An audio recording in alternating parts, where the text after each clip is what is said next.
Okay, sound on.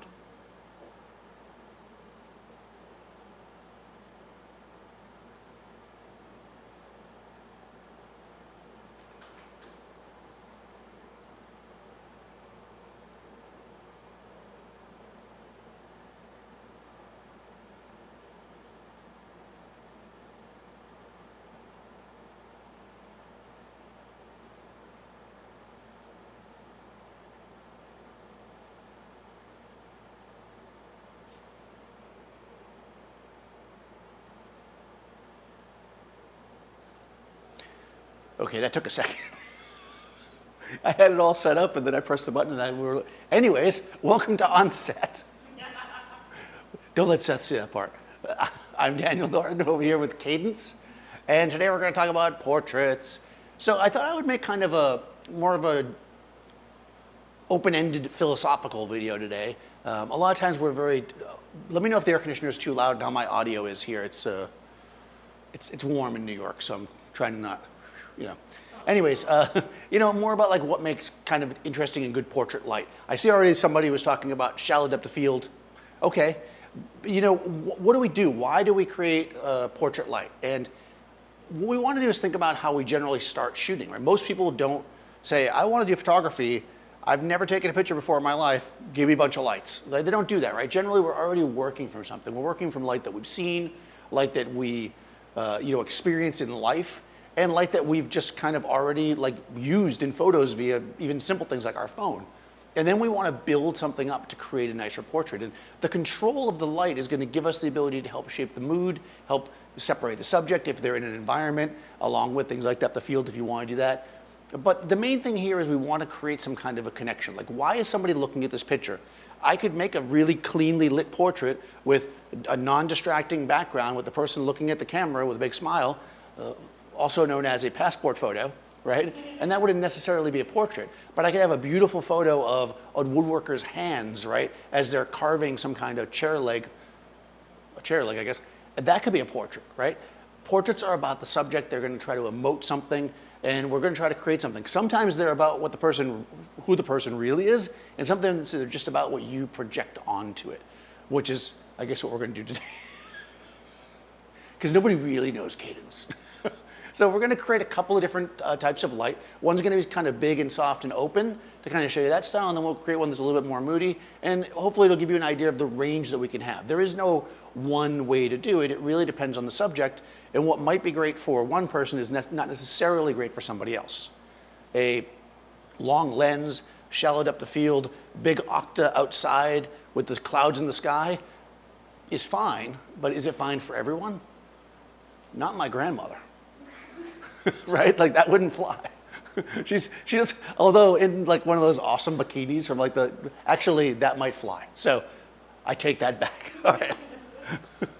Okay, good. Let's do this. Oh, we got some, all right. Hello. Oh. Barbados, nice. Minneapolis, Minnesota, London. Don't forget to hit the like button. Yes, thank you. All right, okay. Let's see. Wow, all over the place, guys. Cool. Well, if a good portrait shows a subject in a native environment, then this is going to be a good portrait because Cadence's native environment is in front of a white background. Yes. All right. Okay, I will attempt to remember to tell you all the things I'm using as I go, but if I do not, please feel free to ask. Tonight we're going to shoot with a Nikon. This is a Z6 II. They're coming out with all kinds of new cameras lately. Seth has all the new cameras. I have my Z6 II. I like it. It's got the 24 to 120 on there because we're going to mess around a little bit with different focal lengths. I generally, because for a long time I shot with the 24 to 70 as my main lens, I usually start at 70. That's where we're going to start, and we'll go from there. We'll start off with kind of the big open light because I feel like that's maybe the more common way to shoot a portrait. And for that, I'm going to actually use this. I just got this today, so we'll see. I've not actually used this ever. This is a Parasnap. And this is from Glow, which is Adorama's own company. This is the 44-inch octa. It's, I'm not going to do it for you right now, but you can watch the video. It kind of like pops open quick. And I will say, because I am one that often gives Adorama a hard time, even though I love Adorama, and we're on their channel, is this actually does open up really easy. Some of these snappy ones, like I gotta tell you, the ProPhoto OCF, it's supposed to be easier to open. I don't feel like it's easier to put those things in than a regular speed ring. This is pretty nice though. Maybe I'll snap it later. But anyways, you can get it with all different stuff. There'll be a link. Somebody will put a link. Somebody please put a link to this in the thing. Seth's not here. But I got the biggest size I could get. This has got a grid on it. And the reason why I put the grid on there is because a grid will help narrow the spread of your light. And I'm in a studio where I want to have control of my light. It's not a very large studio. So this is going to help me control where the light goes. Plus, you just look cooler when you have a grid on the front. But that's why I got the grid on there. It doesn't, I don't think it comes with a grid, but it's definitely a good accessory to have. So this is a 44-inch Paris snap. It can be put on all different types of lights by glow. All right. Oh, and the light inside of it is a ProPhoto B1X. Bringing out the big guns. Okay, that's in my A group. All right, so I'm going to use TTL to establish my exposure. So again, we're going to start off with kind of a big open light. This is the kind of light that you're going to want to use when you want to shoot a portrait that's going to bring people into it. That's going to bring them in a different way, bring them in kind of an open way, like, oh, I want to know more about this person. I want to see more about them. And that is on the surface. It's there. It's going to be direct. It's going to be simple. This is kind of the way we start, right? This is the most basic kind of portrait light. I am placing it kind of, I guess, at a 45, which is kind of a classic portrait position.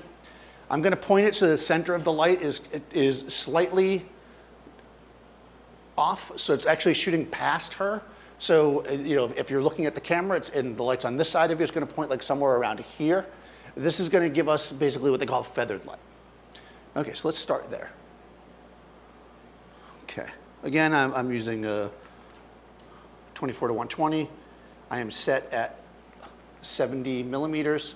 I just have everything neutral. I'm at 5.6, 200th of a second, ISO 100. The reason I'm like that is because when I make a picture like that with no flash, what we will get is the classic black frame.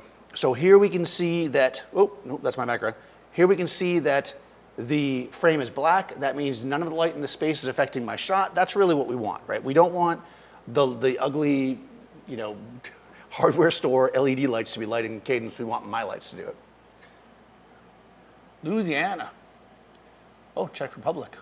South Africa, nice. Nigeria. Oh, thank you for throwing the skew in there. Yeah, I got to tell you, they do open up easy. You know, I'll do it in a minute. It's actually, I was surprised how easy it opened, to be honest with you. Okay, so here we go. We're back. All right, so we can see there was a black frame. Let's make a shot, and then I'll show you how the light opens and up. I'm sure you want to see it. Boom. Okay, so with TTL, it's going to give me the exposure that it thinks is correct. That looks pretty good to me. Oh, interesting. This is actually silver lined. You can't see anything. Right? It is silver lined, right? I just built this thing. Yeah, I thought so. So if you notice, with the silver lined box, we had this almost kind of cool vibe to it, right? It's got like a little punch to it. You will notice that. Every modifier that you use is going to have its own flavor, and we want to consider that. Now, this could be cool because this is, it could be cool because, you know, Cadence being hip, you know, it has that kind of like edge to it. But if we want it to be a little bit kind of more like warm and snuggly, we probably want our color temperature to be a little bit warmer. So what I'll likely do is come over here and grab my, I mean, I could use a color chart and stuff, but I'm just going to grab this and just click on the wall. I just want to see what happens. Okay, that's a little bit more kind of in your like portrait vibe, right? So the wall's white. That's why I'm doing it on the wall. And we can see how clicking around different parts of the wall, we're getting, and remember, the reason why I can do it on the wall is because the wall is lit only by the light, right? That's the light that's hitting the wall. There's no daylight or anything like that. So I think that looks pretty good. And the thing with Capture One, or really anything like this, is that it will hold that now. So we're locked in. I like that white balance. Let's start there. My camera settings, 5.6, 100. ISO 200th of a second. Ireland. Ah, yes. I got to get over to Ireland again. My brother was just in Ireland for about a month with his wife.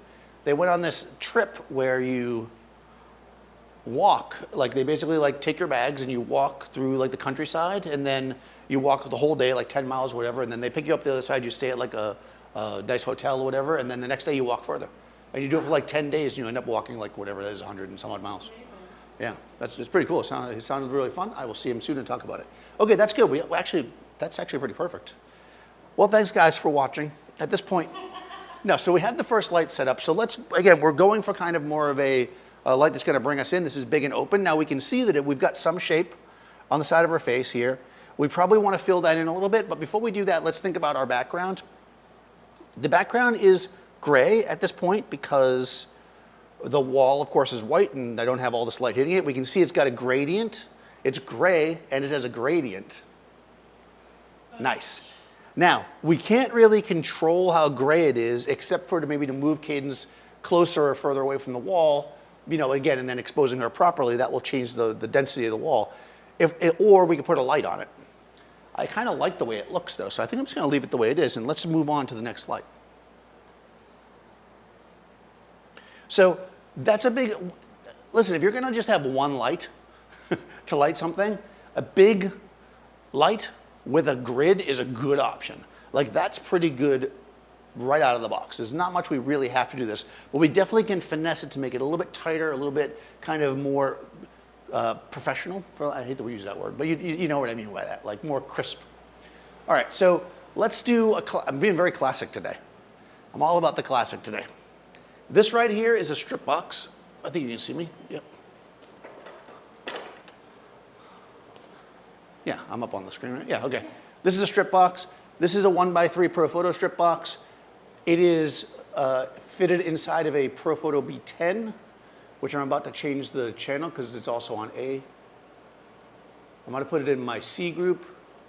Actually, I'll put it in my B group because generally the separation or hair light is the B group when I do this. So it's in the B group. When you're setting up a light like this, let me switch that to the camera. The one I said I almost never use. We're gonna switch to the camera. Every time for you guys, I set this camera up and I almost never use it. Okay, what you wanna do with your hair light in a kind of a classic setup like this is we wanna put it obviously behind the subject, but we don't wanna point it at her. We don't wanna do that. We want it to, again, feather. So we're gonna kind of shoot it. It seems counterintuitive, but we're actually gonna shoot it forward like this.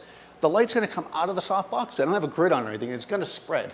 I don't know if, I'm gonna turn the modeling light on. I'm not sure if you'll be able to see it or not. Yeah, I'll turn it on. Maybe you can see that. It's hard to tell if you can see it.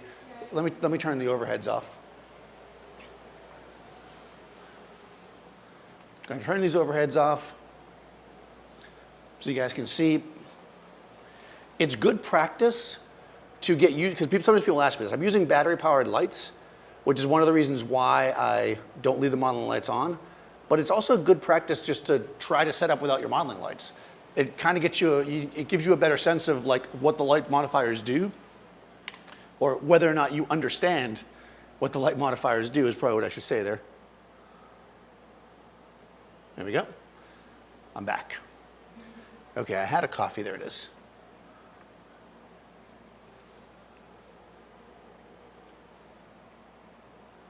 You did miss the black frame. We did do one.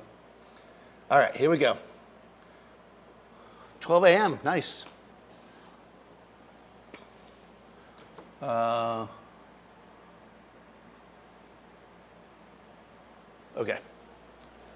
All right, so again, this is pointed feathered off. We're gonna see if it's hitting her enough. A good policy here, and again, when you're learning, I get this question a lot actually, so I will answer it. Some people are like, well, I rush because I don't want to sit there and figure it out because the subject gets bored.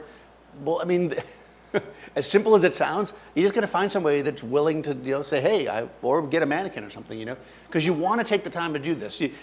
As you get better at it, you will be faster. But just tell your friend or whoever and say, hey, I'm learning lighting, so hey, let me mess with it, and I'll buy you a coffee or a lunch or whatever.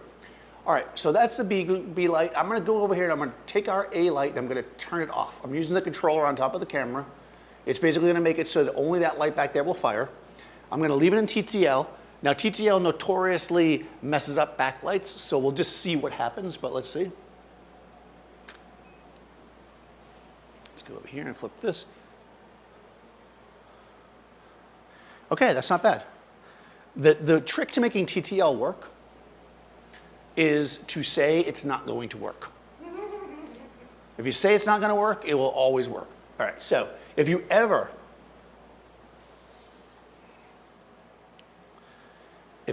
on stage at a convention and somebody tells you in the audience, I never use TTL because it's always wrong, and you stand up there and you go, TTL is perfect, don't worry about it, you better know it's going to fail.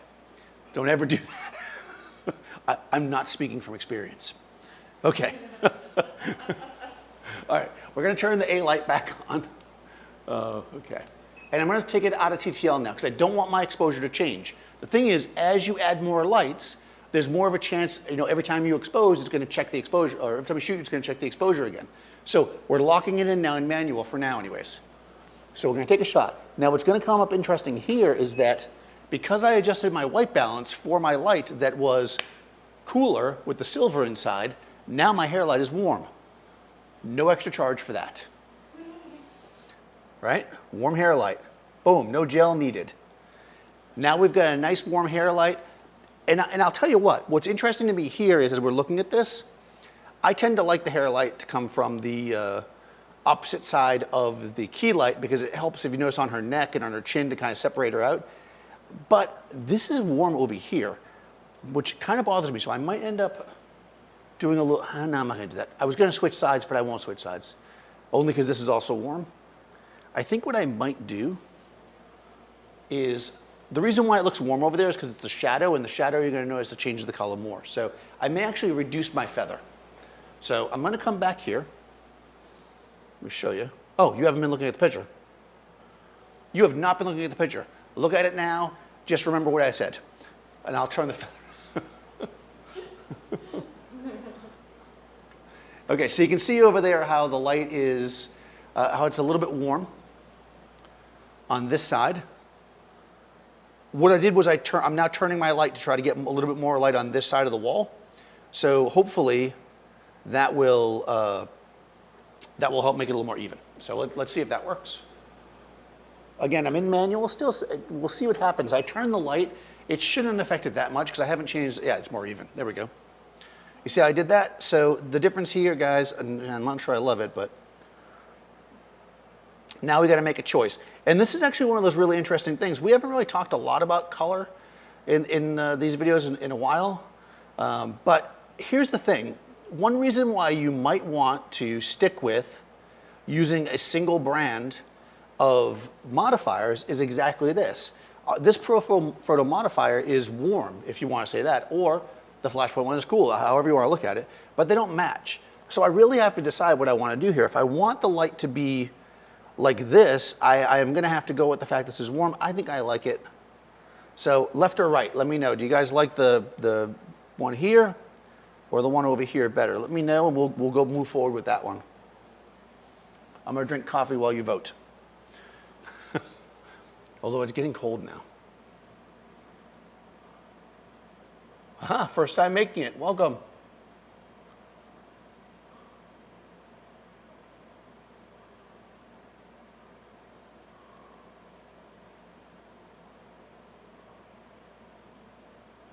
Kevin, was just ahead for a while.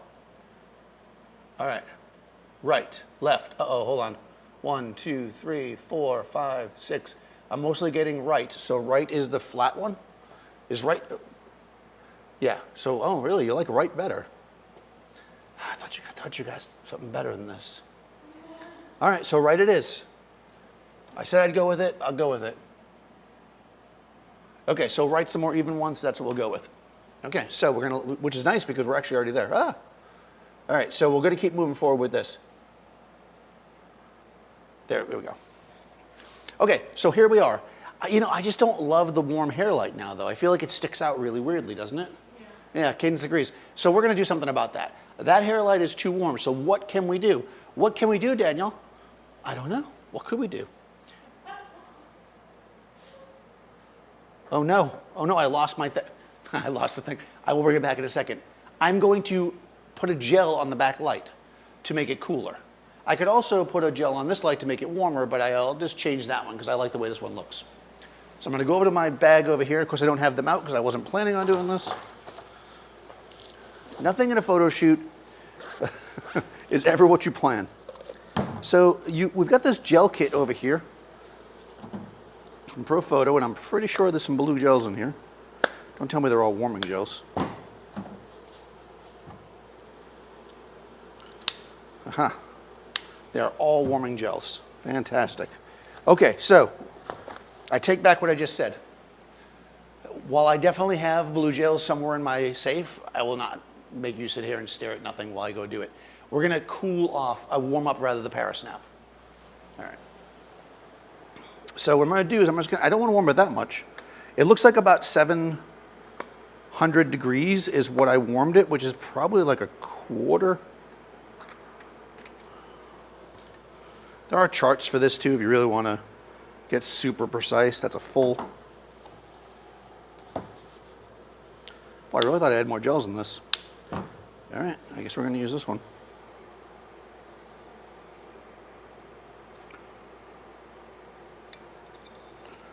Is that a full? Half. Okay, I have a half. We'll go with a half. It's what I got. Hopefully that'll work. If anything, we'll get a little bit of a cooler hair light, which I actually think works better with Cadence's skin tone. All right, so what we're going to do here is I'm going to go inside this light. Because this like Pro Photo gel holder goes on the front of the light. Just got to stick it inside.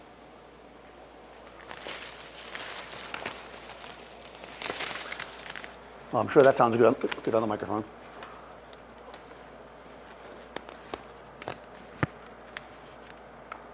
All right, perfect.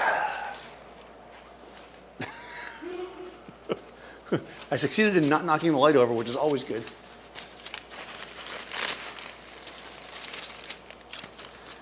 When we do one of these, in 2 weeks we're going to be back, I got a whole bunch of these Parasnaps. I just didn't carry them all with me because I had a bunch of stuff with me.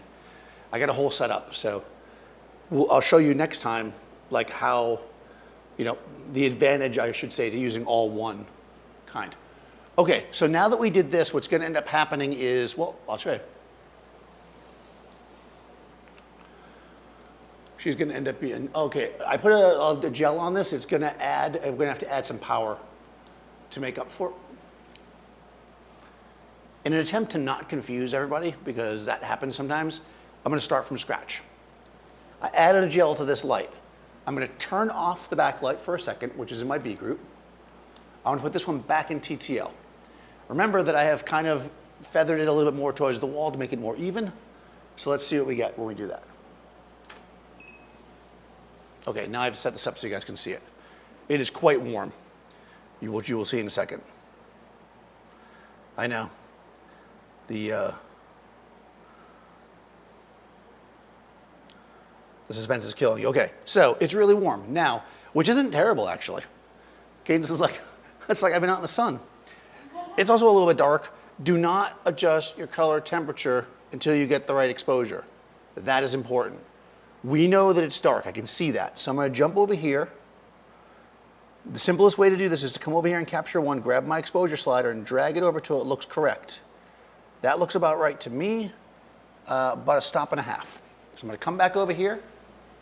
I'm going to go into manual. I'm going to go to my A light. I'm going to add 1.5 stops. And we'll get another shot and we'll see what it looks like. Okay. Now we got a proper exposure and we can see that it still looks too warm. Now we can come over here with our color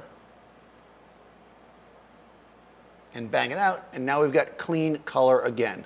But remember, I have a gel on that, okay, which means that our hair light, when we add it, is going to end up looking a little cooler, but it already looked warmer, so hopefully that's going to balance out. I could use a color meter, but I don't have one with me. So this is, and most of you guys probably don't have a color meter, so if I used one, it probably wouldn't be that useful anyways. The exposure should still be good here. So I'm going to just take a shot. Again, I turned off the front light. Yeah, and actually, it looks pretty good. Boom. Now, the moment of truth.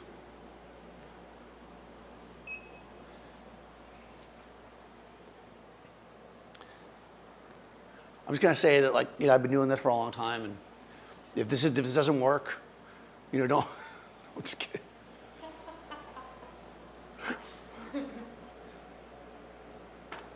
All right, let's see what we got.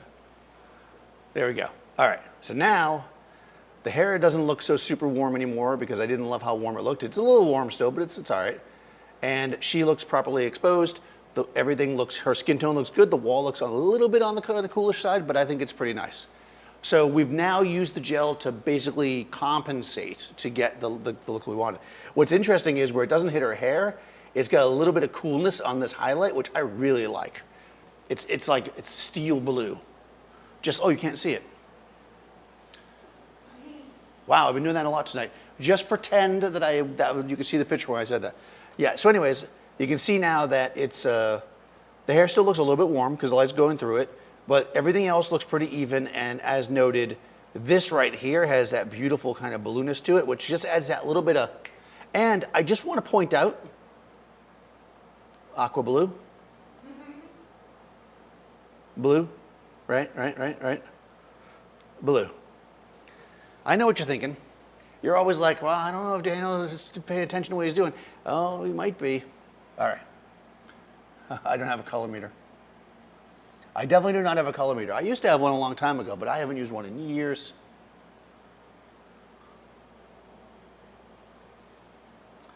You purchased a light meter. Is that also a color meter? Probably not. Color meters are very specific and very expensive, and honestly, thankfully, they're not as necessary as they used to be. We used to have to use color meters all the time because when you were shooting film, everything really needed to be balanced perfectly, and you couldn't just eyeball it like we just did there because you wouldn't know till you got it back. So yeah, you'd use a color meter to balance that out. People still use them where it's real important, like maybe in certain product and fashion, but for portraits, I wouldn't worry about a color meter. It's expensive and probably not something you need.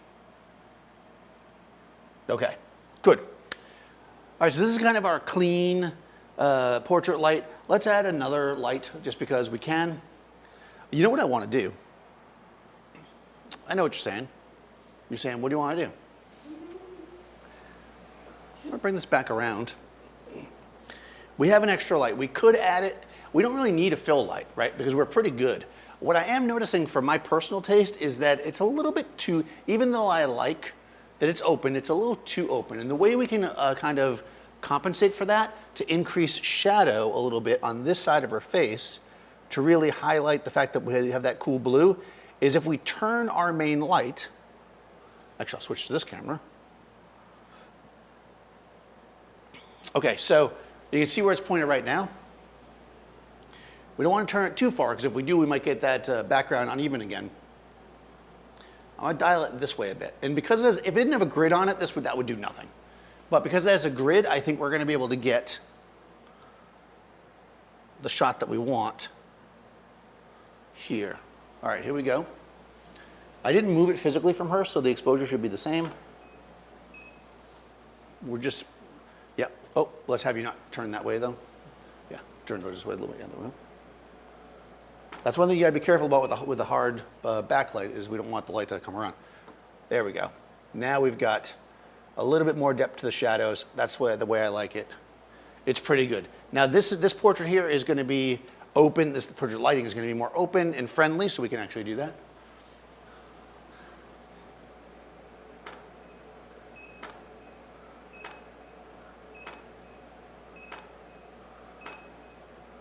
And we can just crank through these all day long, easy peasy. If we go too far to the side, we get that blue on the side of our face. If that's happening a lot, and you want to shoot in that direction, you can always tweak your light out a little bit. The way you fix that, which I will actually do right now, is, I want to let the pictures come in first. If that's a problem, the way we fix that is this. So the lights, if the light's creeping around too far on the side of her face, you can just bring it in. If you bring it in a little bit, it'll help with that. Which might seem counterintuitive, but What we don't want is for the light to wrap around. It's a little bit in my shot now, so I'm just going to kind of crop in a little bit. I think it's still at the edge of the shot. That's okay. Yeah. And there we go. Now we've controlled it. It's a little bit intense here. It's no longer hitting the side of her face.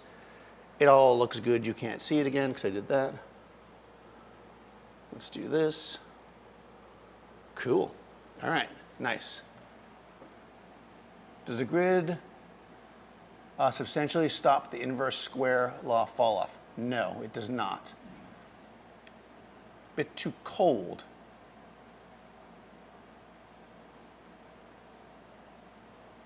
It's a bit too cold. Oh, you think that you don't like the coolness? The background you're saying is cool. I'm looking at her skin tone. That pretty much looks right for your. I think it looks accurate to Cadence's skin tone. If you wanted it to be warmer, that's a simple matter of just, you know, grabbing your white balance. And you can bring it up wherever you like it to be.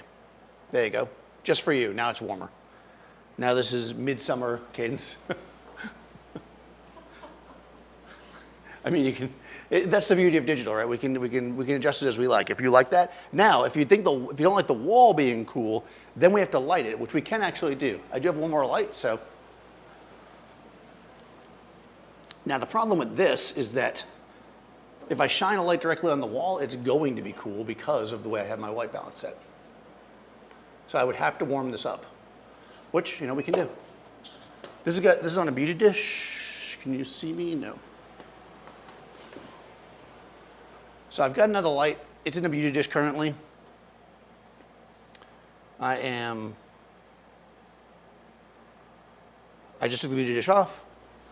I do have another gel here. Unfortunately, I don't have another gel holder. So what I'll have to do is, I'll just use a piece of tape because we're just going to quickly do it. So if you wanted the wall to be warmer without doing what I just did there, because we want her to look correct, we can just put a gel on the light in the back. Where's my tape gone to?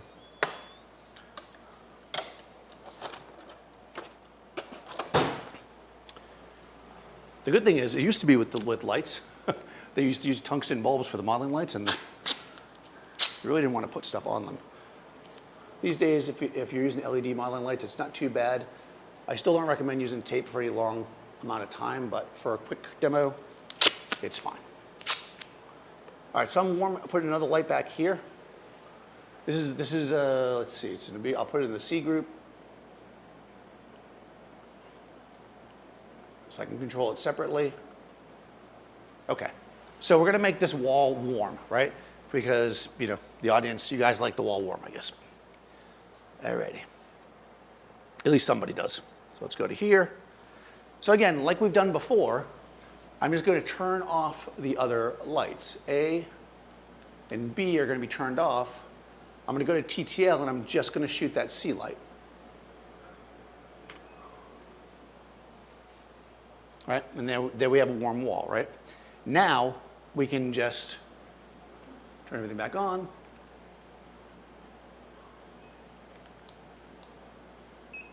And again, you could light the wall any way you want, like I'm just doing it the most simple possible way. Just to give you guys an idea. And now the whole thing's got a little bit of a warmer feel to it, right? So now the wall is warm. Cadence is warm. And of course, if you like the more her skin tone actually looking the way it looks in life, you can do it that way as well. So you got a lot of options there. Easy peasy, control is simple enough. Okay.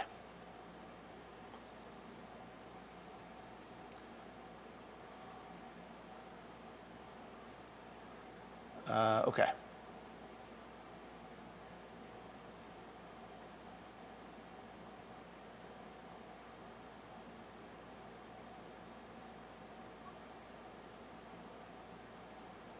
Hold on, I'm missing part of this. Screen capture. Yes, we're seeing a screen capture.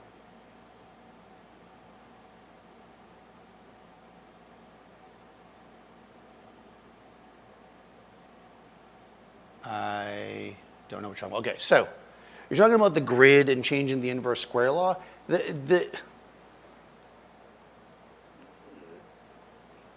No. All the grid is doing is narrowing the spread of the light. It's not affecting the quality of the light on any substantial way. Basically, the light's coming like out, and the light that doesn't match the grid is just being blocked. It's effectively a bunch of barn doors is the way you can think about the way a grid works. A grid, this is why you see a lot of people use the word focus, which is completely untrue. A grid does not focus the light. It just reduces the angle, just like a barn door would, and a barn door doesn't affect the inverse square. That's a whole other thing. You're not affecting the quality. Some kind of a lens might do that, maybe. I'm no scientist, but it does not affect the inverse square law. It just affects the spread. Okay, so as that would be, let's move on to the next. We got a little Brady Bunch action going on here. Oh, I have not. My computer is not plugged in, and is about to die. There we go. That would have been a bummer. All right, so, again, this is kind of big, open. We made it warm, we made it juice. And you can do all kinds of stuff here, right? So right now the wall, because I lit it, you can see it's kind of in focus. You could mess around a little bit with your depth of field if you wanted to play with that. That would all be possible. You could change the focal length. We could move back and forth. I mean, there's lots of ways we can do this. I'll go to 120, let's say. And back up a tiny bit. Now, of course, if I open up, I mean, I could use high-speed sync, but I'm not going to mess with that right now. I'm going to turn off the overhead lights, so it's not going to affect me. And then I'm going to come down to F4. I might get a tiny bit of daylight with this. We'll see what happens. The daylight's going to be blue, obviously. And this will allow it now, because I went down to F4, I just simply have to go up to my lights and just bring them all down one stop in power, and that should stay the same. So let's take a shot and see. And this is really just a matter, now we're getting into like taste, right? Here we are with a slightly longer lens, with a slightly more shallow depth of field, and that cleans that background up nicely, because again, if we look at it here, we can see a little bit of detail back there. A little bit, not a lot. You can see that that's a little nicer. Actually, it's funny, even with the math, the exposure is actually a tiny bit darker. So what I might do is come in and bring the lights up a tiny bit. And that should give us a good final finish shot. All right, so that's good. So let's have you look. Let's get a good one, like sort of kind of like this way, and you're friendly. Yeah, like that. Okay, so we've got warm Cadence going on. It's so interesting because Cadence is not warm. Maybe as a person she's warm, but not as a... Okay, yes, exactly. We use TTL and then we change it. So I'll go through that as we go into the next setup. Okay, so there you go. Like, that's a good, clean portrait light. You could definitely use something like that. Obviously, being in an environment, being in some kind of an environment would increase, the connection to the portrait, subject to the location. It might make it interesting. I would not, if you're going to put somebody in an environment, make sure the light makes sense. That is to say that the light's coming from the back of her. Make sure that there's light back there, or a hint, or there's a reason there would be light back there. That's usually where I see weird location portrait issues, where the light just kind of doesn't make any sense. So, like you see the sun in the sky, but they're being lit up, and it just looks odd and weird, unless you're going for that. If you want a more naturalistic feel, think about where they sit. And I think in a big open portrait like this, it's nice for it to feel natural. But let's go for something a little more dramatic. Let's go with like a punchier light source. Let's use that inverse square and get real close with our source and really kind of see what we can get. Now, I will say that we're going to have to reset. What I'm going to do is I'm just going to shoot a black frame. And the reason why I'm going to shoot a black frame is because I'm going to hit Command R, because I just want to reset it to that. Because remember, Capture 1 is going to continue to copy from the last exposure, and I don't want to change what I've already done. So that's just a way to do that. There's probably a way to make it not do that that's easier, but that's how I do it. Okay, so we're back to neutral. Let's start over. I'm blowing up, as the kids say. All right. Okay, you can see me. All right, the Parasnap's really nice. I like this, so check it out for sure. They've got all kinds of, I asked for a big square one. I'm very excited about that. Okay, I like a square light box. So let's go back to the idea of doing something that's a little bit, again, more dramatic to shape the face. And for that, we're going to use a Beauty Dish. we'll come back and mess with some of the other lights as well. But for now, we'll start here. Now, typically, my key light, right, is going to be my A group. So I'm going to use this as my key. So I'm just going to change this to A.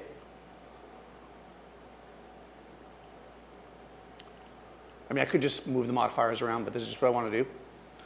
I want to grab my beaded dish. Now, we were talking grids before. I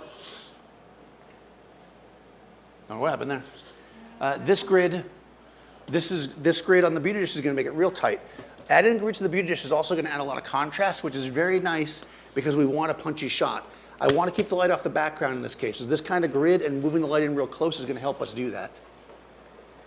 This is what they call a honeycomb grid. It's narrowing the spread of the beauty dish, which is about 120 normally, I believe, down to, I believe, 25 degrees. So we're looking at a pretty narrow spread. I'm going to keep it the same 45, though, just to kind of keep that same vibe. And what we're going to do, again, talking inverse square law again, is I'm going to take this light and I'm going to move it in real close as I can. Moving it in close is going to help with it being softer because it will make it bigger relative to my subject, but it will also make the inverse square law will kick in and the fall off will be really dramatic. So we'll see quick fall off, which we like. Nice, okay, that looks good. I just turned the modeling light on. I don't know if you guys can see that or not. Okay, let's go ahead and turn off our other lights. I'm going to physically turn them off because I had, I'm messing with what's what, so. Let's get all these out of the shot because I know when somebody first comes in, it can be confusing. Okay, starting from scratch. We've already shot a black frame, so we know that we're good there, right? I am going to actually go back to 5.6 because I put my lights back on. So we should be fine there. We're going to frame this up, get good contrast on the face, and then we'll build up a dramatic shot. Can you see the modeling light? Oh, we can see. Oh, you can see it. Okay, good. Nice. All right, then I'll turn it back on. Actually, I think if I do this, you'll probably see it even better. Also, talk amongst yourself for a second. I'm going to get another coffee. I feel like my throat's been dry lately. I think it could be the weather we're having here in New York. All right. I hope that's what it is anyways. Okay.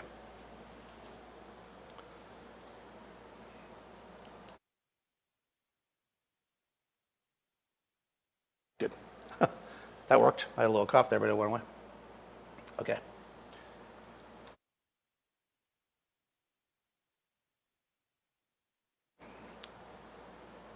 All right, perfect. Am I cutting off too much of the top of her head? Nah. I don't know if you can ever cut off too much of the top of somebody's head. Nope. It's nearly impossible. All right, so I'm going to frame this up. Again, I can look at her here. We're using a longish lens here. I'll go 85. You know, I'll leave it at 120 for you long lens guys. I'm going to position it like this. Good. Oh, I don't know what happened there. Oh, I think I know what happened. We're having all kinds of battery issues today. Excusez-moi.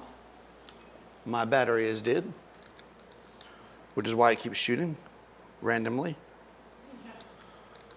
It's like, your battery is dying, Daniel. All right. So how much of the top of the head you cut off is really a preference, but you should definitely cut off at least a little bit. Yeah.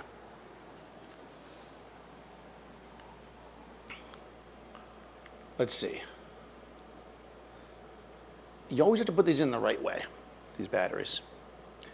When I was in the Army, we had these phones, the field phones, and you have to dial them to like this, literally to make them ring. But they took two batteries, and it was always one up, one down. Like it didn't matter which one was which way, as long as you had one each direction. I don't know why everything can't be that way. It's like, you know, it's always like you put the one in the wrong way and you gotta do it again. Like it didn't matter. You could do one up, one down. For whatever reason, it always worked. Yeah, I don't know. All right. Oh, yeah. Okay.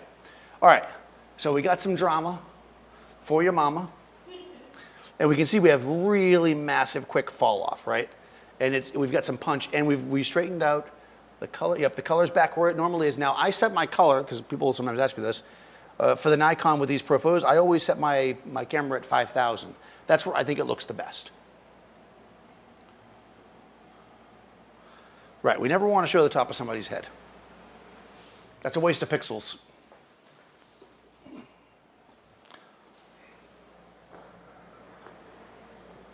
I mean, unless I guess if they're wearing a hat or something, that could be interesting. Okay, so good, we started. Now we're getting some drama. Let's do basically what we did before. Now I could, again, the first notion here for most people is going to be, oh man, we should add a fill light because there's a lot of shadow there. But before you do that, consider your separation light first, because that might give you enough to really carry you through, right? So I'm going to do a separation light again. I hate to use the same thing twice.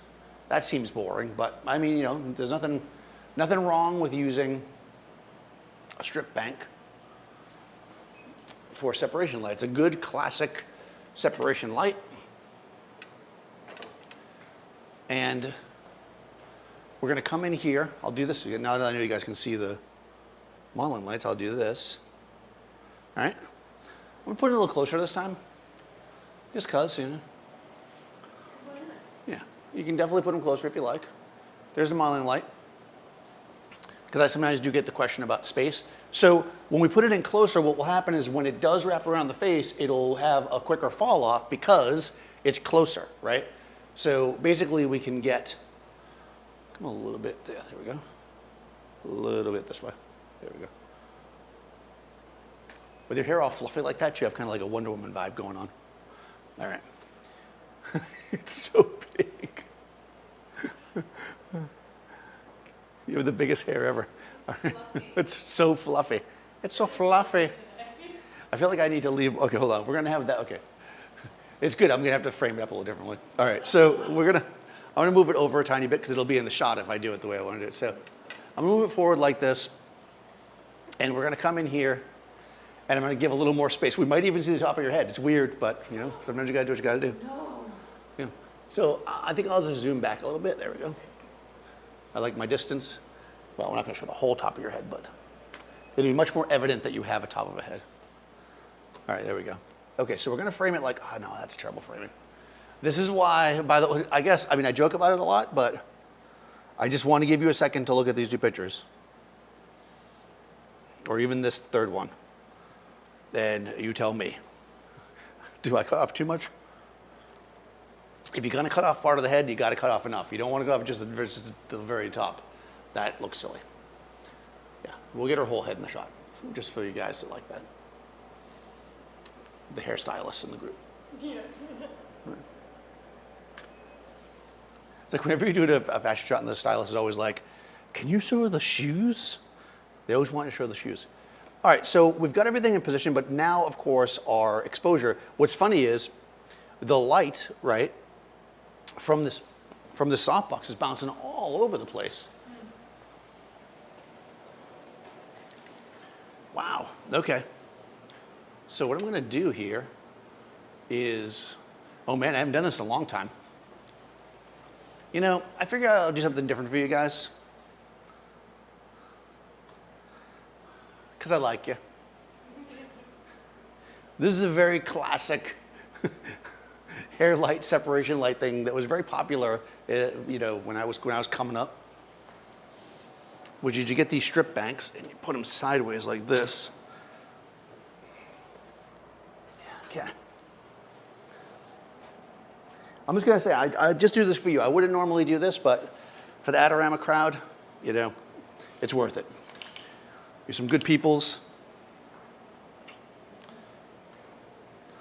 All right, we're gonna put this, okay. Now, whenever you're gonna put a light up like this, you gotta twist it really tight. One of the photographers I worked for when I was an assistant, we used to call it, you gotta make sure you tighten that with the grip of death. Oh my God. that was what you used to call it. And it was, yep, make sure you use the grip of death. I'm like, all right, well, that's what I'll use. All right, so we now have the strip box, sideways, special treat. I think because we're getting full glam here. We're going glam city. I don't know how we got there. Yes, it's inspired me. So let's just see what we get, and then we'll go from there. Okay, interesting. This is good. The exposure is all over the place because I haven't set it manual. So I'm going to go back in, and we're going to turn off our main light here. And let's just get this thing dialed in. So I'm going to go to TTL. This is our hair light right now, just hair light only. Okay, yeah, it's not enough. Man, I wish I had a grid for this. I do not have a grid for this light. This is where grids would be super useful. We're getting tons of light in the background, which I don't love. But you know what, for you guys,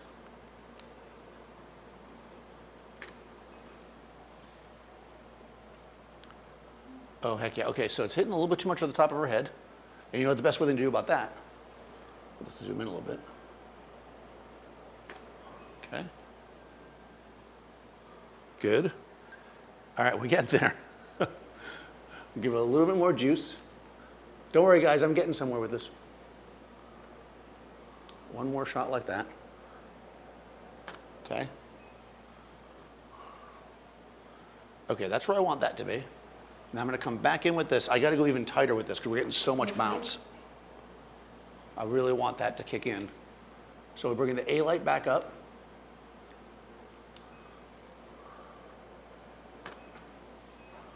Okay. All right, we're getting there. It's funny how this is brightened up a lot, right? It's got a lot of power. I think,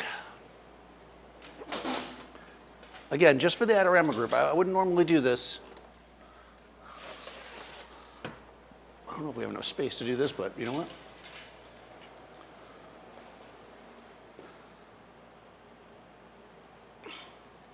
Flag.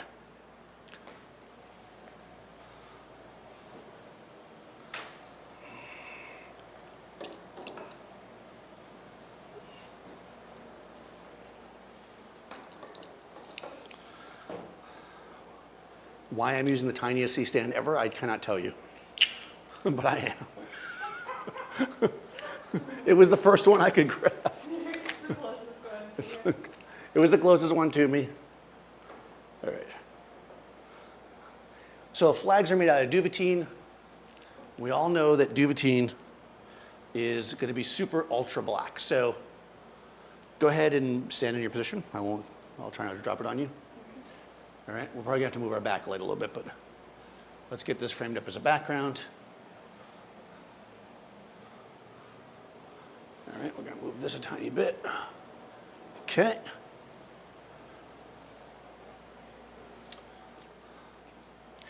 Got this.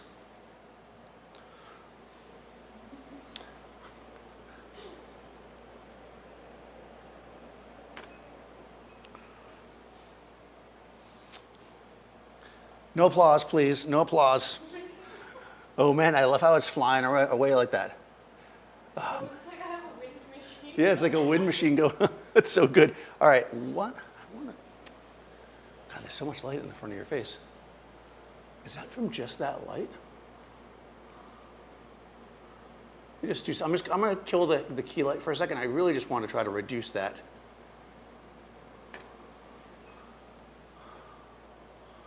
Yeah, wow, that's all kicked from that. Man, this is the problem with the white studio. See if I can kill some of that. Somebody send me a grid. This would probably, I bet you that would work. I need to know, okay. All right, guys, hold on a second.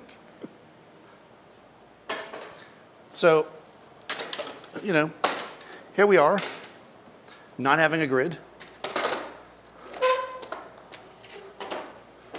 I'm just going to use, I don't know what you're looking at.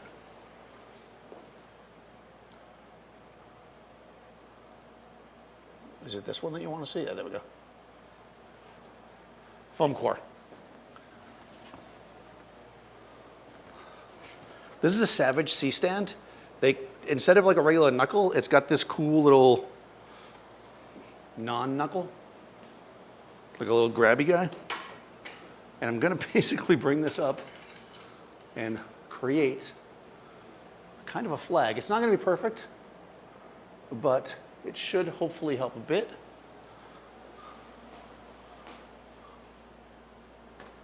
Okay. A little bit, all right. It's not really doing what I want, but that's okay. You can only get so much from a demo, you know. What are you gonna do, guys? I will do this though to try to get this. Get a little bit more. I'm feathering the beauty dish off. Oh, you didn't see the shot. Well, know that it wasn't perfect. Okay, here we go.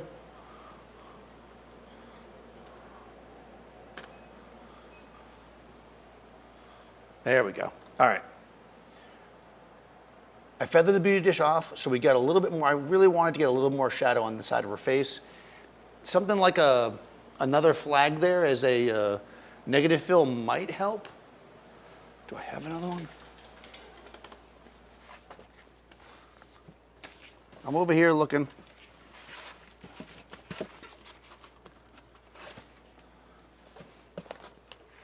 So I'm in the back here. Everything I have is reflective. You think I'd have more black ones?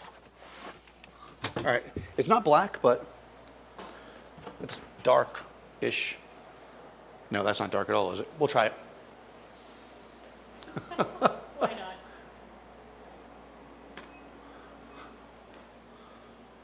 Oh, there we go, that worked. Okay, good.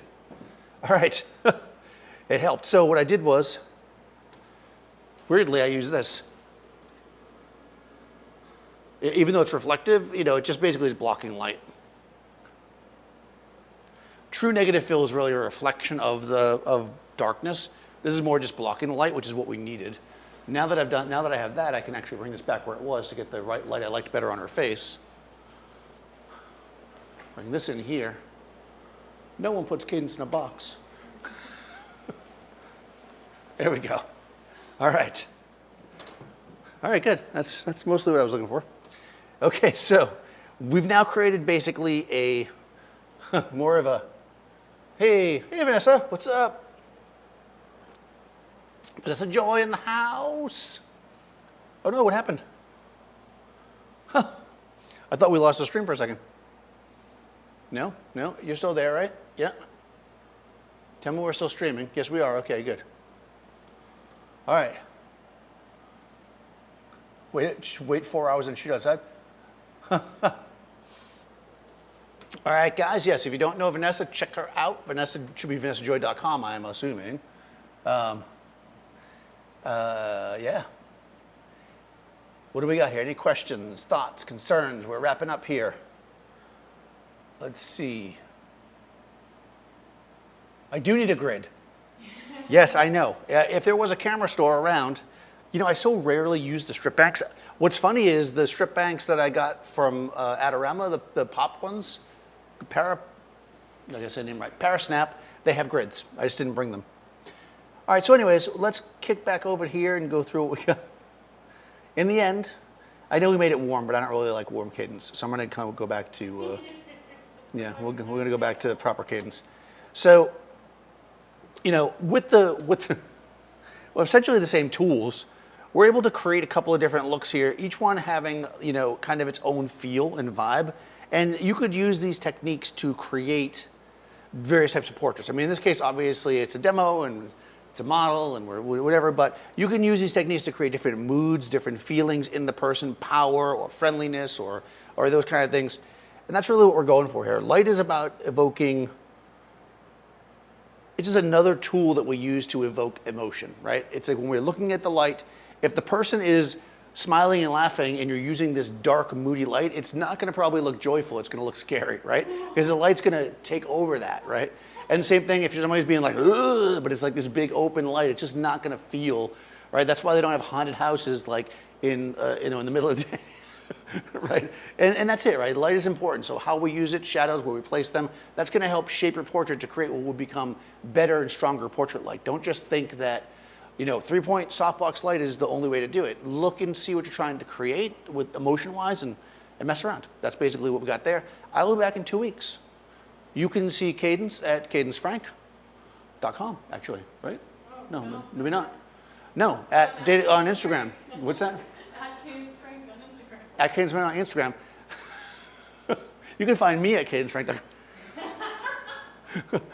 You cannot find me at danielnorton.com, though. Somebody else has that. Although I did get .net. Yeah, so now I'm .net. I'm moving my way up the rank. Someday before I retire. But anyways, if you haven't already subscribed to Adorama, this is a great channel. There's always great stuff here. There's a new channel too, if you haven't heard of it. Adorama Events. They do like kind of long form stuff. So if you're all the way last to the end here and you like long form videos, they got a bunch of new stuff over there. It doesn't have too many videos on the channel yet, but they all look pretty neat. I've watched a couple of them. And yeah, good stuff going on at Adorama these days. Buy your stuff from Adorama. That's what we should do, right? And if you can't buy your stuff from Adorama, then have your friend buy it from Adorama and then bring it to you. In any case, like, subscribe. Did I say that already? Yes, I did. All right, I'm going to switch this over to the thing. Pretend like the end screen's going on right now because I can never find it fast enough to look really slick and cool. And boom.